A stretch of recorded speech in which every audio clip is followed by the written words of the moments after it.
Bəsrədən olan bir kişi qardaşı haqqında İmam Əliyə şikayət etdi. O dedi: "Bir müddətdir qardaşım dünyadan üz çevirib, köhnə paltar geyinir, bir küncə çəkilərək hamını tərk edib." İmam Əli göstəriş verdi, onu yanına gətirsinlər. Üzünü ona tutub belə dedi: "Niyə ailə uşağını rəhm etmirsən? Elə düşünürsən, dünya nemətlərindən istifadə etsən, Allah sənə qəzəblənər? Xeyr, əsla belə deyil. Şeytan sənin ağlını əlindən alıb." O dedi: "Ey möminlərin əmiri, sən də mənim kimi rəftar edirsən.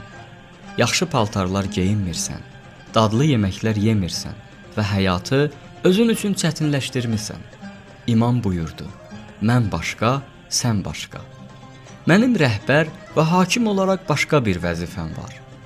Allah rəhbərlərə vacib edib ki, ən zəif insanların yaşadığı kimi yaşasınlar.